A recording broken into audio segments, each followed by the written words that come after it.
पुणे कल्याणनगर येथे दिनांक 19/5/2024 रोजी वेदांत अग्रवाल या 17 वर्षीय अल्पवयीन मुलाने मद्यप्राशन करून विनापरवाना भरधाव वेगाने कार चालवून 25 वर्षीय अनिश अवधिया व अश्विनी कोष्टा यांच्या दुचाकीला धडक देऊन त्या निष्पाप जीवांचा बळी घेतला। अध्यक्ष महोदय, या घटनेमुळे संपूर्ण देशामध्ये आणि राज्यामध्ये याचे पडसाद उमटले। परंतु अध्यक्ष महोदय, या दृष्टीने आज या सभागृहामध्ये आपण लक्षवेधी चर्चा करतोय। बांधकाम व्यावसायिक विषय अग्रवाल यांचा मुलगा वेदांत याला 300 शब्दाचा निबंध आणि 15 दिवस वाहतूक पोलिसांसोबत काम करण्याचे आदेश, एवढी शिक्षा ही न्यायालयाने दिली। अध्यक्ष महोदय, सर्वसामान्य माणसाने किंवा बस, ट्रक, कॅब किंवा रिक्षा चालकांकडून जर प्राणांतिक हानी झाली तर जवळजवळ 10 वर्षाची शिक्षा असते। अध्यक्ष महोदय, आणि इथे धनगारग्यांच्या 17 वर्षीय मुलाने मद्यप्राशन करून मोटार चालवून दोघांचा जीव घेतला, त्यांना केवळ निबंध लिहायला लावणे हे एक संतापजनक बाब आहे। अध्यक्ष महोदय, यावरती सरकार म्हणून सरकार कारवाई करते, परंतु आणि त्यानंतर अध्यक्ष महोदय, हाच मुलगा जेव्हा पोलिसांच्या ताब्यात होता तेव्हा येरवडा पोलीस ठाण्याकडून श्रीमंतचा मुलगा म्हणून संरक्षण दिले व पोलीस ठाण्यात त्याला सँडविच, बर्गर आणि बिर्याणी दिली गेली, ही अत्यंत दुर्दैवी बाब आहे। आणि अध्यक्ष महोदय, ही सगळी घटना जी आहे ही संतापजनक आहे। पुण्यामध्ये ही घटना घडते आणि मद्यपान प्राशन करून अशा पद्धतीचं कृत्य करणं हे चुकीचं आहे। याच्यावरती निर्बंध घालण्यासाठी सरकार म्हणून येणाऱ्या काळात अशा घटना घडू नये म्हणून नेमकं आपण काय करणार आहोत? या मुलाला विशेष ट्रीटमेंट का दिली गेली? त्याला त्या कस्टडीमध्ये असताना पोलीस ठाण्यामध्ये पिझ्झा, बर्गर का दिले गेले? एखादा माणसाने जर ऍक्सिडेंट केला आणि माणूस जिवंत मेला तर त्याला 10 वर्षाची शिक्षा आहे, परंतु याला कमी शिक्षा का ठोठवली गेली? आणि असे प्रकार या महाराष्ट्रामध्ये, या शहरांमध्ये घडू नये म्हणून येणाऱ्या काळामध्ये सरकार कोणते निर्बंध घालणार आहे याची माहिती या लक्षवेधीच्या रूपाने या सभागृहात होणं गरजेचं आहे, चर्चा होणं गरजेचं आहे। आणि केवळ ही एक पुण्यातील घटना आहे, परंतु असं असंख्य घटना या शहरामध्ये अनेक ठिकाणी रोज घडत आहेत, परंतु मोकाटपणे मद्यप्राशन करणारी मंडळी ही या ठिकाणी आपलं मद्यप्राशन करतायत, मोकाटपणे त्या ठिकाणी पब आणि बार चालवले जात आहेत। याच्यावरती सरकारने निर्बंध घालण्यासाठी कोणती कारवाई केली याची माहिती या सभागृहाला मिळणं आवश्यक आहे। माननीय अध्यक्ष महोदय, सन्माननीय प्रभू साहेबांनी जो मुद्दा मांडलेला आहे तो निश्चितपणे गंभीर आहे। सदर जी घटना आहे ही घटना 19/5/2024 रोजी साधारणपणे 2:30 वाजताच्या दरम्यान घडली आणि त्यानंतर हा जो विधी संघर्षित बालक आहे त्याला लोकांनी त्या ठिकाणी थोडी मारहाणही केली आणि त्यानंतर त्याला पोलीस स्टेशनला आणण्यात आलं। पोलीस स्टेशनला आणण्यात आल्यानंतर त्याच्यावर गुन्हा दाखल झाला। हे खरं आहे की पहिल्यांदा पोलिसांनी जो गुन्हा दाखल केला तो 304 अ चा होता, 304 ए चा होता, परंतु त्यानंतर वरिष्ठांनी व्हिजिट दिली आणि वरिष्ठांनी व्हिजिट दिल्यानंतर त्यांनी सांगितलं की 304 ए नाही, 304 चाच गुन्हा या ठिकाणी दाखल केला पाहिजे। आणि म्हणून आपण जर बघितलं तर त्याच दिवशी केस डायरीमध्ये 304 चा गुन्हा दाखल केला आणि ज्युव्हेनाईल जस्टिस बोर्डापुढे माझ्याजवळ ती ऍप्लिकेशन देखील आहे की या ऍप्लिकेशनमध्ये अतिशय स्पष्टपणे जी काही बाजू मांडण्यात आली आहे, विधी संघर्षित बालक नाम आपण वाचत नाही, जन्म दिनांक 14/9/2006, राहणार बंगला नंबर 1, ब्रह्मा सनसिटी जवळ, वडगाव शेरी, पुणे, याचा गुन्ह्यात सहभाग असल्याचे निष्पन्न झाले असून त्याने निगूढपणे सदरचे कृत्य केले आहे। त्याची जन्मतारीख 14/9/2006 अशी असून नमूद विधी संघर्षित बालक याचे वय 17 वर्ष 8 महिने झाले आहे, तरी त्याच्या वयाचा विचार करता त्याला चिल्ड्रन्स कोर्ट सेक्शन 20 यांच्याकडे ॲडल्ट संबोधून ते कोर्टाकडे वर्ग होण्याची विनंती आहे। हा पहिलाच अर्ज आहे की ज्या अर्जामध्ये स्पष्टपणे पोलिसांनी म्हटलेलं आहे की याला ॲडल्ट ट्रीट करावं, कारण आपल्याला माहिती आहे की निर्भयाच्या घटनेनंतर अशा प्रकारे जे 17 वर्षाच्या वरचे आहेत आणि थंड डोक्याने त्यांनी एखादं कृत्य केलं असं जर लक्षात आलं तर त्यांना ॲडल्ट ट्रीट करता येतं, त्या संदर्भातली तरतूद आहे. त्या तरतुदीप्रमाणे या ठिकाणी ही मागणी करण्यात आली होती. माझ्याजवळ तिथली कॉपी आहे. ते जे ज्युएनाइल जस्टिस बोर्डचे मेंबर आहेत त्यांनी त्याच्यावर लिहिलं आहे सीन अँड फाईल्ड, आणि त्यांनी स्पष्टपणे ती फाईल केली आणि त्यानंतर त्याला काय काय शिक्षा त्यांनी सांगितल्या ते आपल्या सगळ्यांना माहिती आहे. लगेच इमिजिएटली पोलिसांनी त्याच्यावर अपील दाखल केली आणि कोर्टाकडे अपील दाखल केल्यानंतर सीजीएम साहेबांनी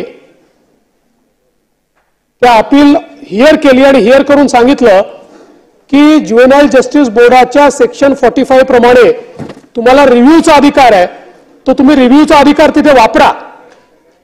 आणि जर त्यांनी रिव्ह्यू मध्ये ऐकलं नाही तर पुन्हा आमच्याकडे आम्ही ते नक्की ऐकू. आणि मग ज्यावेळी रिव्ह्यू करता ती पिटिशन दाखल केली त्यावेळेस मात्र मग त्यांनी जो काही आपला जुना निर्णय होता तो बदलला आणि त्याला जी काही कस्टडी आहे ती कस्टडी त्या ठिकाणी दिली. हे करत असताना अनेक मुद्दे त्याच्यामध्ये लक्षात आले. विशेषतः त्याचा जो रक्ताचा नमुना घेतला होता,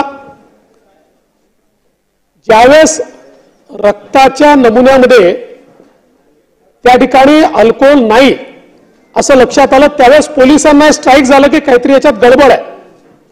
आणि म्हणून पोलिसांनी तात्काळ त्याचा डीएनए घेतला आणि जो रक्ताचा नमुना होता त्याच्या डीएनएशी मॅच केला, त्याच्या वडिलांचा डीएनए घेतला, तो मॅच केला, तर असं लक्षात आलं की जे रक्त त्या ठिकाणी देण्यात आलेलं आहे त्याचा डीएनए मॅच होत नाही.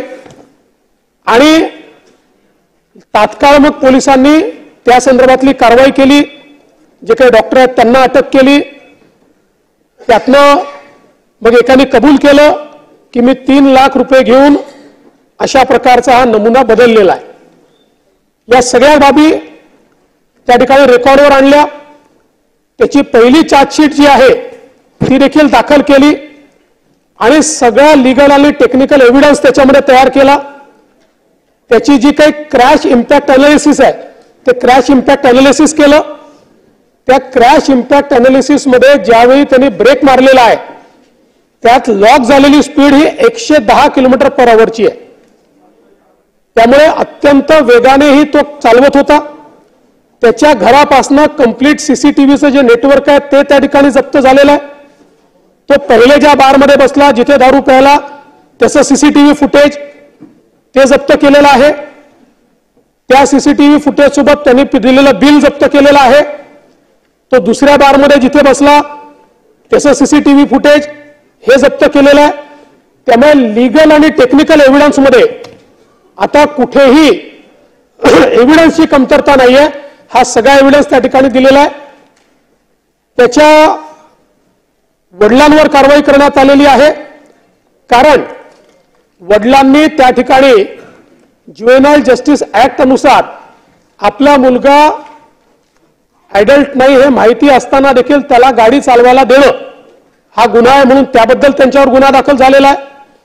जे बारचे त्या ठिकाणी मॅनेजर आहेत सगळे त्यांच्यावर त्यांनी तपासणी न करता त्याला लिकर सर्व्ह केली, त्यांच्यावर गुन्हा दाखल झाला. त्या सगळ्यांना अटक त्या ठिकाणी झालेली आहे.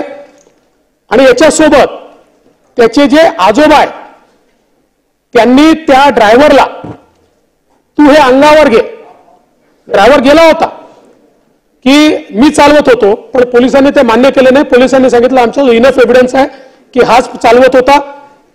त्यानंतर त्या ड्रायव्हरला एक दिवस त्या आजोबांनी आपल्या घरामध्ये कोंडून ठेवलं आणि त्याला सांगितलं की तूच हे अंगावर घेतलं पाहिजे, पण त्यांनी ते काही शेवटी मान्य केलं नाही. त्यामुळे वडील आणि आजोबा या दोघांवर किडनॅपिंगची केस लावलेली आहे. अजूनही ते त्या ठिकाणी अरेस्टेड आहे. आणि या संदर्भात जे काही पोलीसचे अधिकारी आहेत, कारण याच्यामध्ये पोलिसांची चूक कुठे आहे? पहिली चूक ही आहे की ज्यावेळी त्याला 3 वाजता त्या ठिकाणी आणलं त्यावेळी त्याला मेडिकलला लगेच पाठवायला पाहिजे होतं, ते 8:30 वाजता त्यांनी पाठवलेलं आहे. त्यामुळे दुसरं, अशा प्रकारचा गुन्हा घडला. नॉर्मली ऍक्सिडेंटमध्ये 304A लावतात, तो 304A लावला, पण त्यांनी पहिले वरिष्ठांना कळवायला हवं होतं, पण ते वरिष्ठांना त्यांनी कळवलेलं नाही. वरिष्ठांनी आल्यानंतर तो 304A 304 केलेला आहे आणि तो त्याच वेळी केलेला आहे. याचा सगळा रेकॉर्ड हा केस डायरीमध्ये आहे आणि म्हणून आपली ड्युटी नीट केली नाही या आधारावर त्यांना त्या ठिकाणी सस्पेंड केलेला आहे. यासोबत तुम्ही जो दुसरा प्रश्न विचारला त्या प्रश्नामध्ये जवळपास पुण्याच्या भागामध्ये 70 पब्सवर कारवाई केलेली आहे, ज्यांनी लायसन्सच्या अटी शर्ती त्या ठिकाणी काही ना काही प्रमाणात अटी शर्तींचं उल्लंघन केलं आहे. अशा 70 पब्सचे लायसन्सेस हे त्या ठिकाणी रद्द करण्यात आलेले आहेत आणि त्यासोबत वेगवेगळ्या प्रकारे ज्या काही अटी आहेत त्या ठिकाणी आता ज्यांचे लायसन्सेस आहेत तिथे आर्टिफिशियल इंटेलिजन्स एनेबल्ड कॅमेरेज लावले आहेत. त्याची सुरुवात झालेली आहे, बऱ्याच ठिकाणी आता लागले आहेत. कंपल्सरी केलंय की ज्यातनं त्यांनी किती वाजता बंद केलं, त्यांनी सर्व करताना त्याचं जे काही वय आहे ते तपासलं की नाही, या सगळ्या गोष्टी या कॅमेऱ्याच्या माध्यमातून त्या ठिकाणी तपासल्या जातात. आणि एंट्री घेताना देखील एंट्रीवर त्याचं वय काय आहे याचा प्रूफ तपासण्याचे त्या ठिकाणी आता सुरुवात झालेली आहे. आणि हे सांगण्यात आलंय की समजा उद्या एंट्री दिली गेली आणि वय तपासलेलं नाही असं जर लक्षात आलं तर त्याची कारवाई लायसन्स रद्द करण्यामध्ये होईल आणि फौजदारी गुन्हा देखील दाखल होईल. अशा प्रकारच्या उपाययोजना देखील या ठिकाणी केल्या.